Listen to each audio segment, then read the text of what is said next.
How's it going, everyone? Hope you're all doing good. Simon here from CD Revival once again. Today I'm going to do another ranking video, but with a slight difference. Today I'm going to do a ranking of the albums by Dream Theater. You're only ranking the Mike Portnoy era of Dream Theater albums. And honestly, it's a band that I've got their CDs. I was like bequeathed them, but I'm not overly familiar with their output, so I don't really feel that I'm super like. Yeah, ranking them for me it would be folly, because I don't, you know, they're a very technical band, a lot of different stuff, and I'd have to listen to each album for a long time to really like do a proper ranking. So what I've done is my brother Rob, he's a massive Dream Theater fan, and so what I'm going to do is I'm going to introduce and do the order of the albums, and then he's going to tell you a bit about them, what makes them so great and what makes each one better than the other one. So that's the way it's going to go down today. So he's a super huge Dream Theater fan, great guy. We both like a lot of the same music, but there's stuff that I like that he doesn't, and there's stuff that he likes that I don't, but you know, always respect his opinions on stuff. So hope you enjoy the video. So yeah, we'll start off with his 10 Mike Portnoy albums, and we're going to rank them from 10 being the least favourite to 1 being the best one. So we will start off with the number 10, and the number 10 is their 8th studio album, Oxaverium, from 2005. I've listened to this once. I listened to it quite a while ago, but yeah, I don't know, but we really lost that one there right at the start. So yeah, Oxaverium in 10th place, from 2005, 8th studio album. Pass you over to Rob. Hello. So first and foremost, I am an absolute Dream Theater geek, nerd. They're like my second favourite band. Yeah, I've seen them like 2 nights consecutively on the 6 Degrees of Inner Turbulence tour. Yeah, absolutely love them. However, one album has to come in last in the Portnoy era, and unfortunately it is Oxaverium. It's got its moments.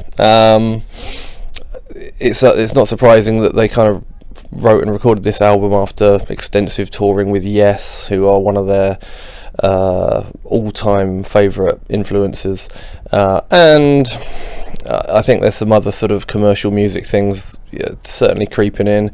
Obviously the U2 track I Walk Beside You is pretty blatant. There's, I can't remember the name of it, just after Panic Attack, there's blatantly a Muse track, and the first God knows how many minutes of the title track Oxaverium are literally Pink Floyd's Shine On You Crazy Diamond. It's a stripped down album. It's a more verse chorus verse chorus verse chorus verse chorus verse chorus, that's it kind of type formula. Panic Attack, brilliant track. It's just an absolute amazing progressive metal Dream Theater track. And the opening track, Root of All Evil, no, is it the Root of All Evil? Yeah, the Root of All Evil. You know, starts off really kind of promising, and you're like, yeah, no, this is cool, but it just doesn't go anywhere. Excuse me. It, you know, it has a very brief kind of typical song, middle 8 type thing, and then it's over. So I mean, I do listen to this album. I'm just not clutching for it every time it's time to you know, go into a Dream Theater phase. What else can I say? Nothing. It's last. I mean, some people really rate this as, you know, their favourite Dream Theater album. I can only assume they got into Dream Theater with this album. It's a very accessible album. It's very sort of Radiohead, Muse. It's certainly lighter. It's only really Panic Attack and the Root of All Evil that have kind of like metal sort of guitar in it, really. I can only assume it's like people that maybe got into like Metallica with Load or Saint Anger, and they're like, you know, and that's what they love about the band, so that's what they think is their best album. So yeah, Oxaverium, it is last, I'm sorry. Okay, number 9, we have got this one, Fallen into Infinity. This is their 4th studio album from 1997, this one. This one, once again, not familiar with it at all. And I'll hand you over to Rob once again. He'll let you know what he thinks. So, Falling to Infinity. Very turbulent time for the band after the lack of kind of huge progression in their sort of popularity in terms of MTV, etc. After Awake, the record company really got sort of stuck in and said, look, we need radio friendly stuff, we need soft, we need MTV. So they were really sort of pushed to create accessible, radio friendly stuff, which excuse me, according to interviews, the band almost binned it at this point. They were so disillusioned with the music industry. The album, again, I enjoy listening to it, but this is Dream Theater we're talking about, and it's, in terms of Dream Theater, it's really not. It's not up there with the rest of them. New Millennium, live New Millennium, the opening track is really good because you can actually hear guitars when they play it live. The album version, it's almost like a keyboard and drum and bass thing. You Not Me is probably the most controversial track, literally written with Desmond Child. It's a piece of crap radio rock thing. I literally skip it. What else we got? Burning My Soul. Again, I think Burning My Soul and Hell's Kitchen, the instrumental, was supposed to be one track, and Kevin Shirley, the producer, sort of chopped them in two, which was, Hell's Kitchen is a good instrumental, but we can only imagine what a much better track Hell's Kitchen / Burning My Soul would have been. Peruvian Skies, it's okay. It's kind of a Metallica track. It really kind of has a sort of Sanitarium type vibe, and then at the end they blatantly go into an Enter Sandman style riff thing. It really does. Hollow Years, one of the actual radio singles, big piano acoustic guitar thing, is actually a really good track actually. And it just never really, there's some, some good mid-sections in Lines in the Sand and Just Let Me Breathe and stuff, but as whole songs, they're a little bit, Anna Lee, the very, again, little short ballad thing, I just skip. And Trail of Tears, it's a much slower, more laid back kind of theatre track, but I do genuinely love it. Falling to Infinity, when I got it Falling to Infinity, after the metal of Awake, you're like, what the hell? And then you kind of realise the backstory of why it's not like that. First album, only album with Derek Sherinian on keyboards. He's actually really good on this album. His parts are really nice. And I do believe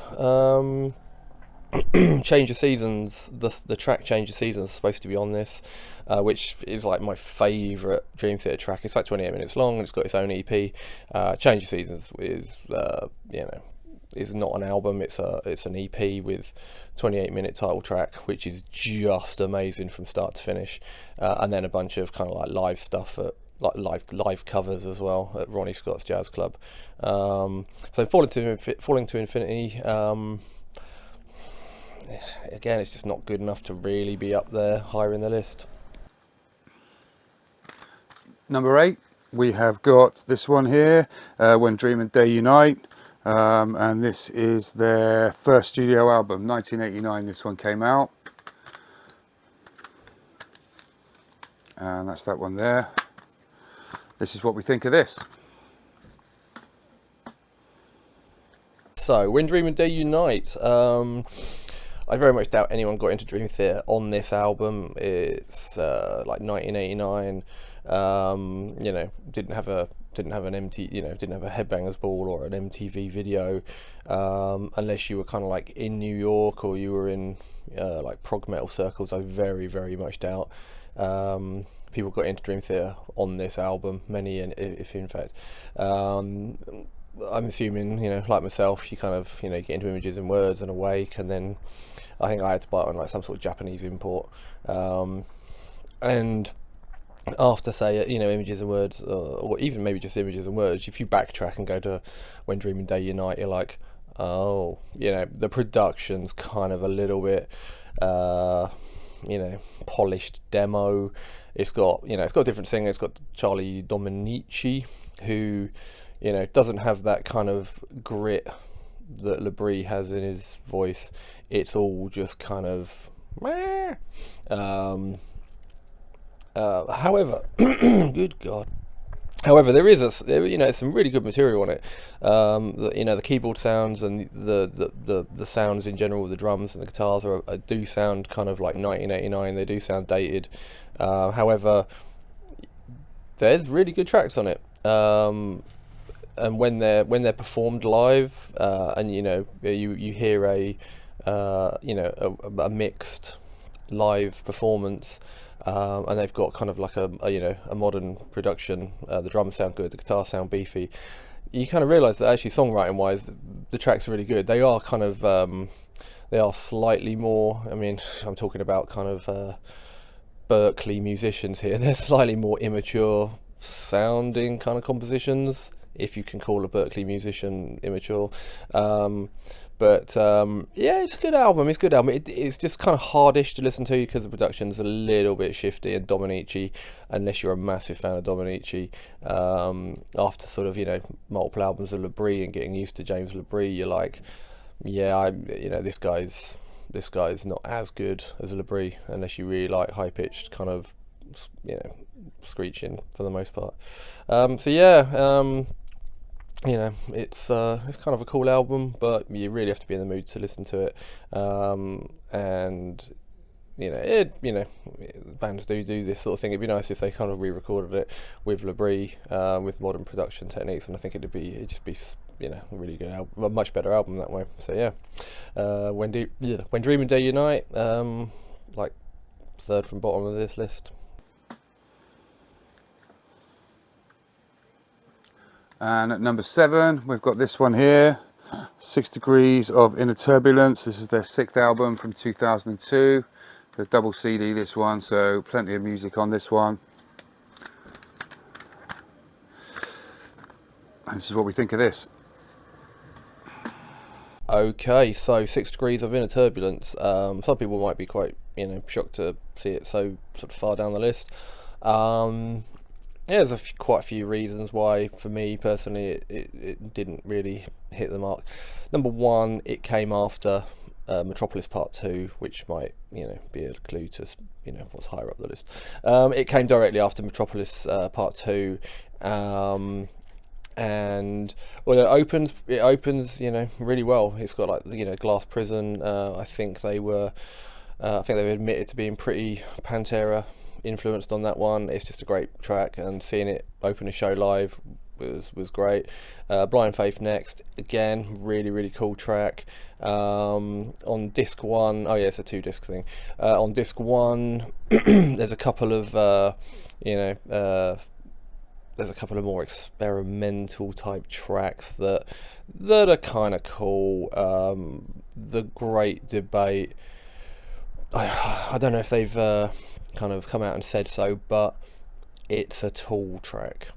It really is. From the drum patterns, the vocal delivery, like rhythm and melodies, the guitar work, it is a Tool track. And it has the most pointless, boring, extended kind of intro thing with building up Tool style. The track itself is really good, but it's like, well, this is well Tool. if you can just get past the meandering intro, talking about stem cell research with like spoken word clips, it's like, yeah, this is thrilling.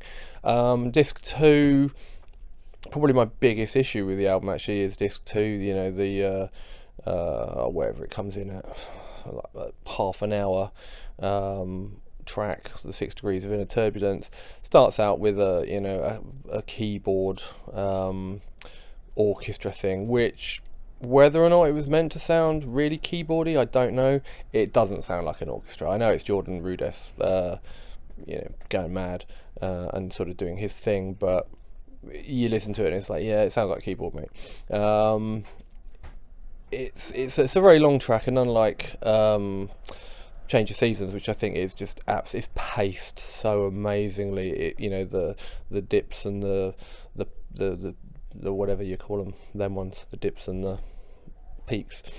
Change of Seasons just seem to be so perfect, and when it's heavy, and when it's supposed to be beautiful, it's beautiful. 6 Degrees of Inner Turbulence, the track, just has, in my opinion, just too much kind of subpar-y filler stuff. The heavy bits are kind of cool, but there just seems to be too much just subpar sort of fillery sort of type bits. And it's got the happiest tune dumped in the middle of it, which really just sort of comes out of nowhere. It's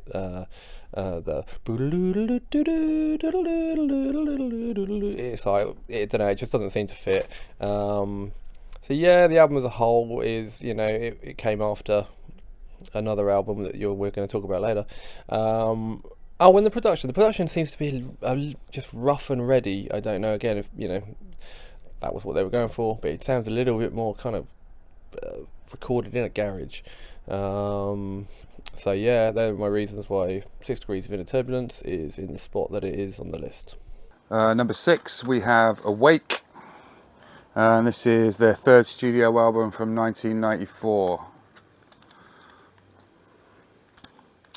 So yeah, sixth place, third album, 1994, Awake.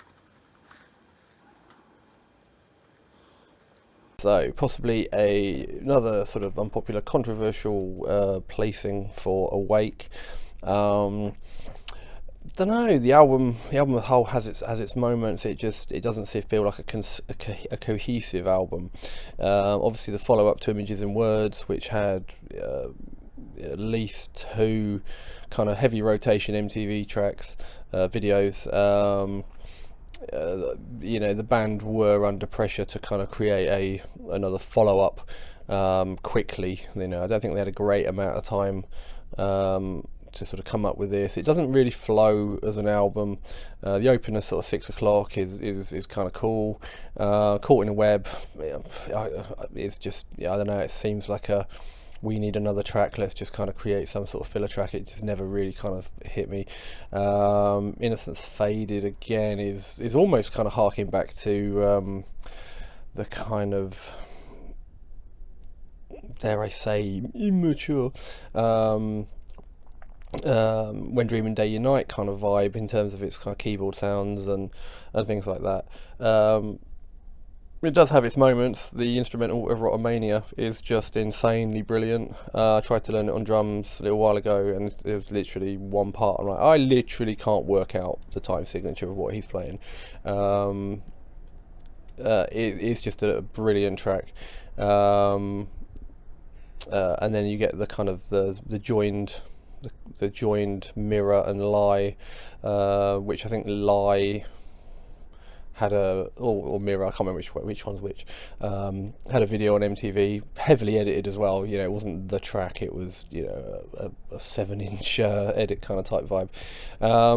You get this block of absolute metal in the middle, and then you get kind of a few more sort of subpar tracks, Lifting Shadows of a Dream, Scarred, and then it kind of ends with Space Divest, which is Kevin Moore, the keyboardist's kind of almost like solo track, which is really great. But as an album as a whole, it doesn't really seem like a cohesive album. It does seem like an album that was kind of like smashed together under pressure. And the mix is a bit weird as well. I mean, it might be again a response to images and words, which we'll get to. But the drums are like really loud, and not in a good way. They're sort of really loud and quite, you know, tinny. Yeah, maybe they don't seem to have a lot of bottom end in them, and they can be quite kind of tiring on the ear if you're listening to it at kind of high volume. It's like, good God, man, sort your snare out. Yeah, I mean. Excuse me. Just doesn't really, never really sat well with me. That sounds bad. Yeah, and it's good. It's good. Like I say, it's stream theatre, but yeah. So I'm rambling, but yeah. Hey.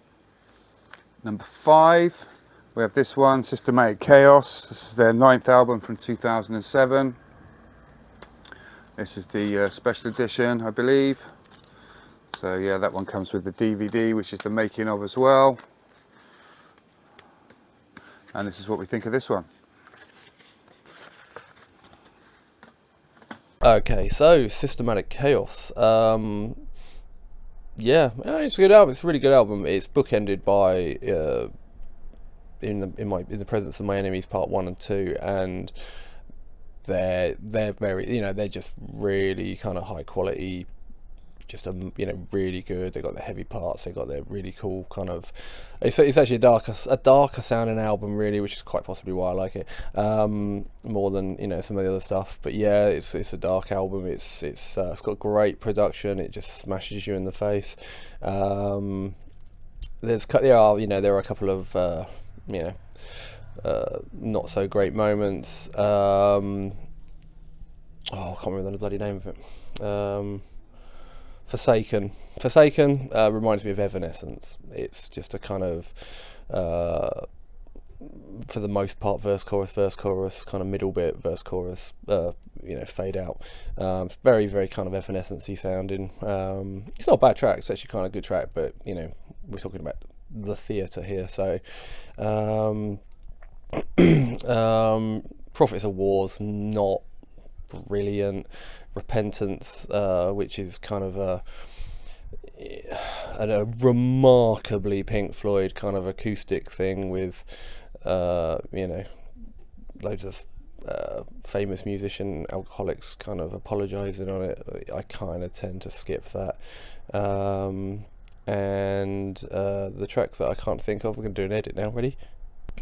Dark Eternal Night. See? Is a really good track, although it was the first track I heard off the album, and the one thing that jumped out at me is like, oh my god, how loud is the bass drum sound? And it's kind of, and Portnoy is really getting involved in vocals on this, and it's like, just don't, mate. Do a few harmonies every now and again, but stop doing this. And it's like really distorted and high in the mix, and his bass drum sound just on that one track is just like really loud. It's kind of like they're trying to do like a Limp Bizkit sort of hip hop kind of vibe, even though it's not like a hip hop track. But from the drum, you know, the drum beat itself and the mix, it's like, are you going for this kind of this sort of vibe? It's actually a really good track. The middle section is one of the most bonkers technical, yeah, midsections going, and it's really, and it has without doubt the most heavy riff at the end to play it out, albeit kind of, yeah, you know, spoiled by you know, Jordan Rudess doing some all over the top of it, but the riff is just absolute heavy. Yeah, so like I say, it's you know, it's a good album. It's a good album. It's, you know, sounds dream theatre for the most part. There's a couple of like I say, weird things like Portnoy's vocals, bass drum things, and you know, they just kind of, you know, take a few points off. So, but yeah, if you've never heard theatre before, go check this album out. It's you know, give you a very, very good indication of what they're like. Number 4, we have this one, Black Clouds of Silver Linings from 2009. This one is their 10th studio album, and here's the verdicts on this one. So Black Clouds and Silver Linings. Again, we're getting into very, very, very good Dream Theater territory for the rest of this list. It's really hard to pick holes in any of the albums left. Black Clouds and Silver Linings is a very, very good album. The opener, Nightmare to Remember, is everything you would want from a Dream Theater track. It's heavy. It's got it's got the soft sections. It's got insane solos. It's got insane drumming. We don't really talk about James LaBrie very much, but LaBrie's a great singer. He's he can go. He's got the high register. He's got his kind of like low gruff kind of grit in his voice, kind of like a bit like Bruce Dickinson when he needs to. It's just a really good opening track. Second track, Rite of Passage, not quite as progressive. It's a metal track though, and it has one of the most metal mid sections going, and just a blistering solo section. One thing that really winds me up about this track is around the time Jordan Rudess, keyboardist, was co-creating or creating this iPhone app where you could make noises on an iPhone, and he, unfortunately for the listener, premieres it on this track. And so instead of doing a half decent keyboard solo, you just get a bunch of noise that, without being too disparaging to probably one of the greatest keyboardists that's ever walked the planet, it just sounds like a kid is treading on an iPhone when this app is activated. It doesn't aid the song. It really detracts it, because it's just a bunch of weird high-pitched noise instead of a keyboard solo. But yeah, it's a great track. Where do we go next? Shattered Fortress, again, just a brutal. It's pretty metal. Wither's a great track. It's not really a progressive track. It's more of a sort of ballad, but it's a very, very good one. Second to last track. It's only like 6 tracks on the album, but they were like mostly really long. Can't think of the second to last one's name. It's more of an upbeat track. It's a what's the word? Tribute to Portnoy's dad, who's passed away. It's just really good. It's like I say, it's lighter. It's more happy. The chord progressions and stuff are much more major. It's a great track, and then it finishes off with Count of Tuscany, which is nowhere near as good as Nightmare to Remember.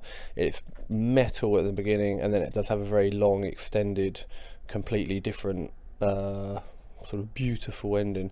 But it's a cool closer to the album. It's just a really good album. There's really not much to pick holes in. Black Clouds and Silver Linings. Again, if you haven't heard theatre before and you are a little bit more metal orientated, great album to get into. So yeah.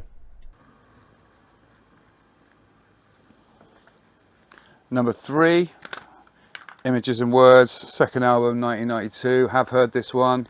Was listening to it this morning actually. A friend of mine, Martin, he's a massive Dream Theater fan also, and he rates this as his #1 album of all time from any artist. So strong praise from him. But on this ranking, it's coming in at number 3. This is Images and Words, second album from 1992. So, Images and Words, not a #1 or #2. Yeah, it's a number 3. It's the album I got into. I remember seeing Pull Me Under video and Take the Time video on Headbangers Ball, and was just absolutely, captivated, mainly by Portnoy in his sort of weird leotard behind the drums. No. Yeah, Portnoy's drumming at the time was just like, oh my god, and Petrucci's guitar work, just the whole the sort of progressive kind of thing, but without sounding like a 1970s prog band, was just like really captivating. I'm guessing a lot of people, this was their first introduction to Dream Theater. This album is Dream Theater. It's one of those albums that's just like, it is Dream Theater. Pull Me Under, obviously, great way to start. It's just got absolutely brutal guitar riff in it. It's just a great song. Take the Time, Metropolis, Learning to Live, not the heaviest track in the world, but it is a great track. Little trick, try to play it on the old PlayStation game Vib Ribbon, see how you get on. There's two things that I don't like about this album. Number one, the second track, Another Day. Having a ballad as your second track on an album is never, in my opinion, great. It just, you lose a lot of energy, and it's got this soprano saxophone on it that I cannot abide. It sounds like bloody Wham! Careless Whisper or something. I think if the track had the soprano sax parts played on guitar, it would be it'd be such a better track. But unfortunately, I don't really listen to it. It just sounds like bloody Wham! Careless Whisper, and it robs the album of energy having it second. Secondly, famously, the Portnoy's drums are not the acoustic drums recorded. He famously has this kind of abysmal snare sample used for every snare hit, and I genuinely think it's a one-shot sample. Like, quite often when you replace drums, and believe me, they do it, you'll have, tens and tens and tens, maybe hundreds of different snare samples, and depending on the velocity of the hit, it will trigger a snare sample that kind of matches. This is just one all the way through the album. I know he hates it, and that's might be why the drums on Awake that followed were just so loud and so different.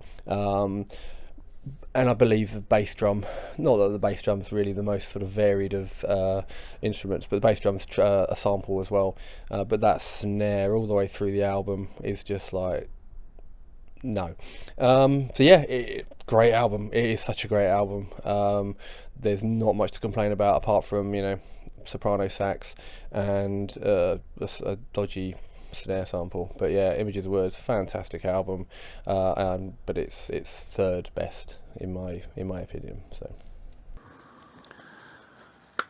number 2, we have Train of Thought. This is their 7th album from 2003.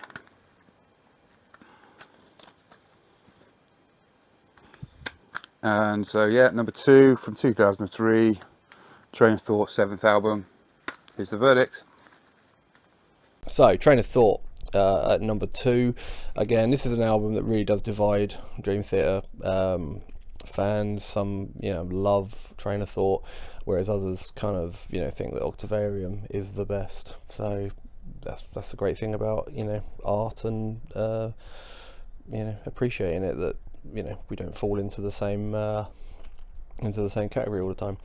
Train of Thought for me, I think, did it follow Oxaverium? I believe it did follow No, I think it went before Oxaverium. Which might be why Oxaverium again is so wildly different to this, because obviously they don't want to create the same album twice. Train of Thought is a perfect album. It really has no bloat or fat, but it is metal. They famously said that they were playing the entirety of various albums live, Master of Puppets being one of them, and I think Portnoy even did say something along the lines of we want to create a Master of Puppets, and they did.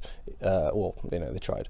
Train of Thought just slays from beginning to end. It's got one little breather which is stunningly beautiful called Vacant, which is just basically like cello and James LaBrie, but it doesn't outstay its welcome, and it's just such a beautiful little track.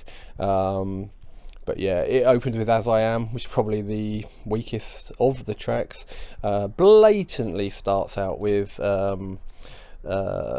Corrosion of Conformities, These Shrouded Temples. It really does. And although it's a brilliant track, and it has one of the most insane guitar solos, yeah, it's probably like the weakest track, because this album just absolutely slays.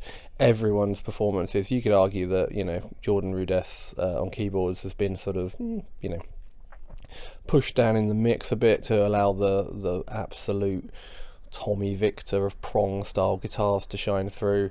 But yeah, it's just so good. It just, I mean, the instrumental Stream of Consequences or Consciousness, can't think, we could do an edit. Let's have a look.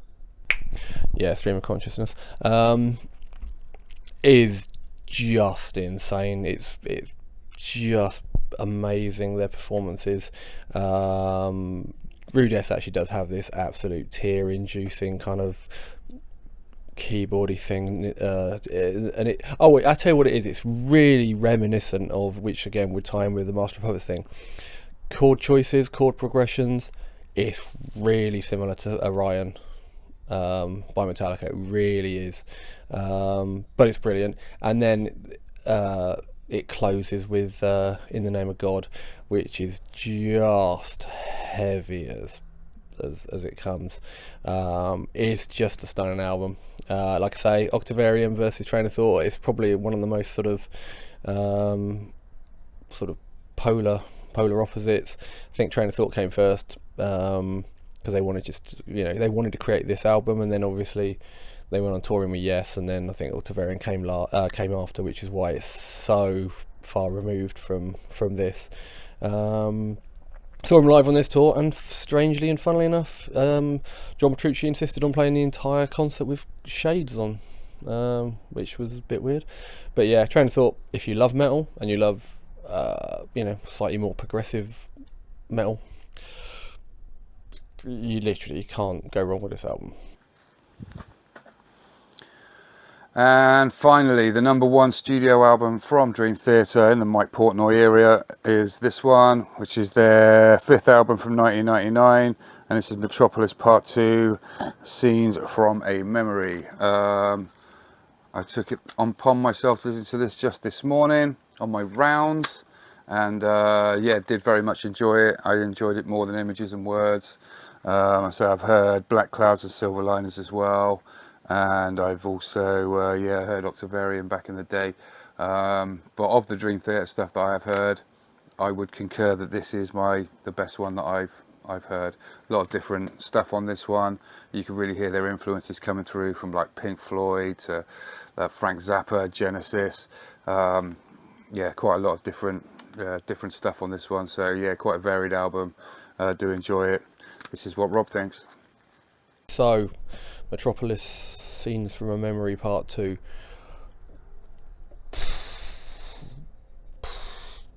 Yeah, I'd say it's my favourite album of all time. If it was a case of like, you got to go to a desert island and you can take one disc, one CD, one album, I think it'd be this. It's literally perfect in every way. The mix is perfect. It's a concept album, so the melodies, the chord progressions, the lyrical themes, they all kind of revisited all throughout the album. There's actually not much kind of silence. There's no real breaks in tracks. There's a couple of breaks in tracks, but it's just stunning from start to finish. It's not deliberately too heavy. It's not deliberately too anything. It's just excuse me. Every band has these moments. Every band has a Rust in Peace moment, or an Alice in Chains Dirt moment, where all the stars align and all the musicians, band members as they're called, are on the same page, and they just create something stunning. This is Jordan Rudess's first album with Dream Theater, and he just absolutely brings it to the table. His virtuosity is all over this album, but not in a really in-your-face kind of look what I can do. Everyone works. I'd gush over this for 24 hours straight. Can't pick holes in it. Literally can't pick holes in it. And you know, if you love Dream Theater and this, or you like Dream Theater and this isn't your number one, then you're wrong. It's just so insanely good. So yeah, there's nothing to pick holes in it. There's no real, you know, standout tracks. It's just one big, like, let's say it lasts an hour. It's just one big hour-long absolute journey of perfection. There you go.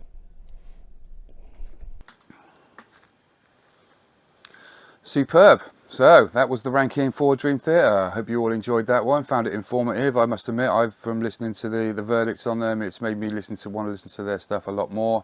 Obviously quite an involved band, quite a lot to listen to, takes some time getting into, but I feel fine with those sort of things. It's the most rewarding once you've heard the album a few times, and the depth of it, and the depth of production, and the different styles, and I say the musicianship on all of them is absolutely first rate, superb. So I look forward to listening to them a lot more, getting to them, and yeah, that'll be cool. So yeah, really good band. And thanks very much for watching. I hope you appreciate it. Thanks very much to my brother Rob as well for his input. Massively appreciated. Obviously wouldn't be able to do this video without him. And yeah, I'll catch you all next time for my next ranking video. I've got the Def Leppard ranking to do, which will be my next one, and I've also got this box set to review, and this is the Dire Straits studio albums, so it's got all 6 of their studio albums on there. So I'll be ranking the ones on there as well. So yeah, excellent. Enjoy the rest of your day. Thanks very much for watching as well. Like and subscribe, and I'll catch you all for the next video. Take care. Cheers.